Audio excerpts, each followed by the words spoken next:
Good morning, Liverpool High School. Welcome to this week's morning announcements. I'm Jaden. And I'm Devin. Today is March 24th, and here's this week's pool filter.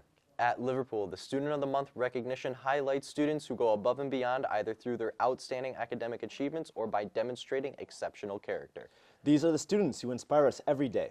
Those who show dedication in their studies, kindness to their peers, and a positive impact on our school community. And this month's winners are Patrick Clancy, Caden Lawrence, Cashel Lawrence, Rebecca Jinks, Yushra Cotter, and Caton Hoteling. Congratulations.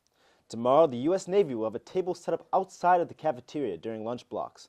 If you're interested, be sure to check it out. On Wednesday, Tompkins Cortland Community College will be visiting the counseling office from 10:30 to 11.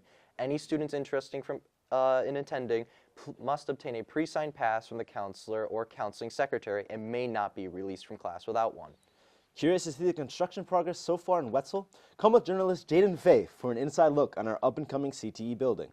The Wetzel Road building, now labeled as Wetzel Road CTE Academy, is still under mass reconstruction and has shown major progress.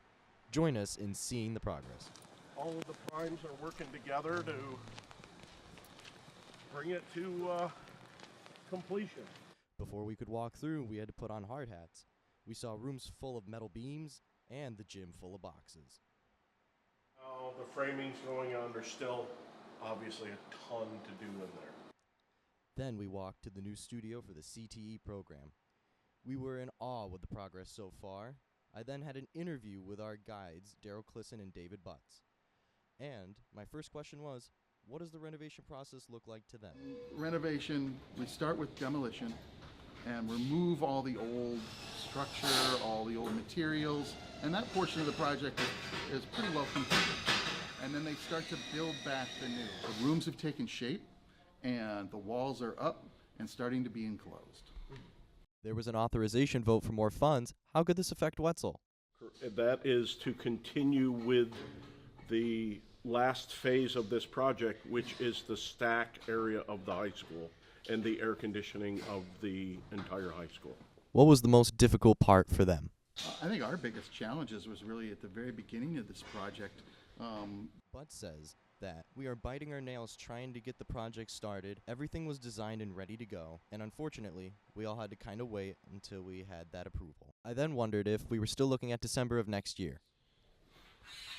I think it's a little too early to put an actual date on it. All I can say is the timeline, they're a little bit ahead of schedule, but maybe we can answer that a little bit better in a couple months. Well, looks like we're going to have to wait until next time. Make sure you tune in to see any updates. And now to Chance and James with this week's weather report. It's going to be a cold one this week with a high of 49, and then on Tuesday going to get as low as 29. Just when you thought it couldn't get any worse, it's also going to be a wet one, with snowfall on Tuesday and Wednesday and rainfall on Thursday and Friday. Bring an umbrella and a snow coat. Stay warm. What's your favorite flavor of snow? I like my snow white. Yellow one's the best. Thanks, James. A reminder to all staff, please do not assign homework over the break, as breaks are meant for relaxation and rest for everyone, including you. Thanks from all students. That's all for this week's pool filter. I'm Devin. And I'm Jaden. Have a great week, Liverpool.